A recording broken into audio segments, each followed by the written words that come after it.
Oi meninas, tudo bem com vocês? Eu espero que sim. Hoje nós vamos fazer a parte 2 da atividade do Sociedade e Natureza, lá da atividade 1.2. Então vamos começar, crianças.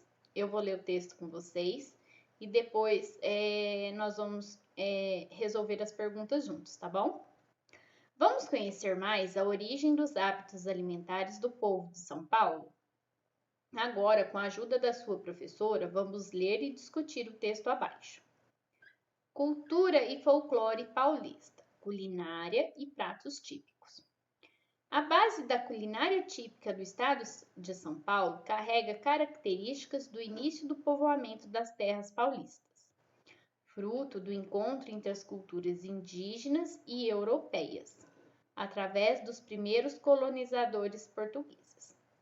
Ao longo dos séculos, influências de outros povos foram agregando novas cores e sabores ao jeito de se alimentar de São Paulo. Os colonizadores portugueses que se embrenharam por aqui e por aqui chegavam, acabavam incorporando os hábitos alimentares e agrícolas dos índios tupis-guaranis para a sua subsistência. Os principais produtos paulistas nessa época eram as farinhas de mandioca, de trigo ou de milho. Por exemplo, a farinha de mandioca era o alimento preferido dos bandeirantes, uma vez que durava bastante tempo e era de fácil acondicionamento, o que era ótimo para suas longas expedições. Com o milho acontecia o mesmo. Ou seja, na época que os bandeirantes estavam aqui no Brasil, eles gostavam de usar a farinha de mandioca, por quê? Porque ela era fácil de guardar e também durava bastante tempo sem estragar. Os bandeirantes costumavam plantar feijão, abóbora e milho durante o percurso, para comê-los no retorno de suas viagens ou mesmo para o benefício de outros aventureiros. O milho ainda permanece como alimento importante para a nossa cultura. Ele é base para a produção de farinhas, canjicas, curaus, pamonhas e uma variedade enorme de produtos que ainda fazem parte da alimentação básica do paulista. Outros itens muito frequentes nos hábitos dos primeiros paulistas foram o pinhão, a jabuticaba, o araçá, o cambuci, a pitanga, a carne de caça e os peixes. O tradicional virado paulista, uma mistura de farinha de milho com feijão, também surgiu na época dos primeiros colonizadores, fazendo parte do kit de sobrevivência das viagens dos bandeirantes. Além do virado, integravam o kit o toucinho e a carne seca, alimentos que permitem um maior tempo de conservação. A título de curiosidade, podemos citar o hábito de consumir a içá. É a formiga tanajura ou saúva vermelha. Eles pegam e tiram a parte de trás do abdômen dela,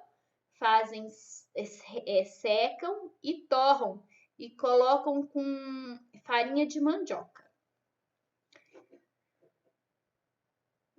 Inclusive com alto valor nutritivo, típico da região alimentação indígena e que se estende até hoje no Vale do Paraíba. A partir do século XVIII, com a descoberta do ouro em algumas regiões mais centrais do Brasil, principalmente em Minas Gerais, e com a introdução da cultura canavieira em São Paulo, a figura do tropeiro tornou-se importante para o desenvolvimento das vilas e cidades. Os tropeiros, condutores das comitivas de animais de carga, as tropas, entre as regiões de produção e de consumo espalhadas pelo país, contribuíram com uma forte herança de seus hábitos alimentares, legada aos paulistas, como trio, feijão, arroz e farinha. Aliás, a farinha de milho socada no pilão era a primeira refeição do dia. Além do virado, outra iguaria adaptada pelos tropeiros foi o cuscuz, de origem africana que se tornou icônico na culinária paulista. A farinha absorvia o caldo do frango e os ingredientes se misturavam, dando origem ao prato que se assemelha a um bolo. O café era bastante consumido, assim como a rapadura e o açúcar mascavo. Esse tipo de alimentação, tipicamente paulista dos índios, bandeirantes e tropeiros, reinou até o século XIX, quando São Paulo começou a despontar como potência econômica por conta da produção cafeeira. Os membros da elite cafeeira, ao voltarem de suas viagens ao exterior, começaram a trazer novos hábitos alimentares, como molhos da cozinha francesa e outros ingredientes. Quando chegaram os imigrantes europeus, trouxeram novos hábitos alimentares, com pratos e iguarias que, com o tempo, foram totalmente incorporados ao cardápio do paulista. Trouxeram para o Planalto Paulista a cultura do trigo, da uva, do figo, do marmelo e da cevada. Assim, dos italianos vieram as massas e as pizzas, cuja adaptação paulista tornou-se bastante peculiar e diferente da original.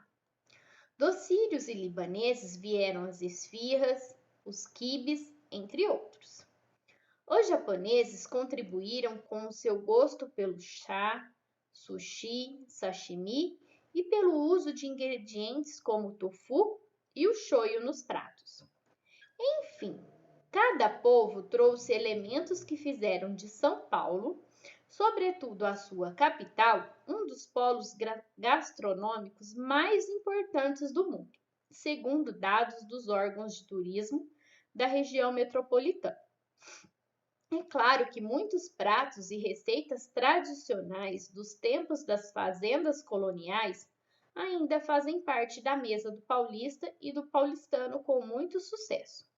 Por exemplo, os doces como canjica, paçoca de amendoim, marmelada, bananada, doces de batata doce, batata roxa e abóbora, goiabada e ambrósia, feito com gemas de ovo cozidas em leite e açúcar, e todos aqueles costumeiramente feitos em tachos e panelões. Letra B. Após a leitura e discussão do texto acima, descrevam quais influências os paulistas receberam em sua cultura alimentar. Os paulistas, eles receberam influências dos povos de origem europeia, que foram os italianos, que trouxeram as esfirras, trouxeram as pizzas e as massas, dos árabes, que trouxeram as esfirras, os quibes, dos japoneses, que trouxeram o sashimi, o sushi, o tofu, o shoyu, certo, crianças? E na letra C, vocês vão descrever o costume alimentar de sua família. Como é que vocês costumam se alimentar na casa de vocês? Quais os tipos de comida que vocês comem? É o tradicional? Arroz, feijão, uma carne e uma salada? Ou são coisas diferentes? Aí vocês vão escrever aí nessa linha, tá bom? Um beijo, até a próxima. Tchau!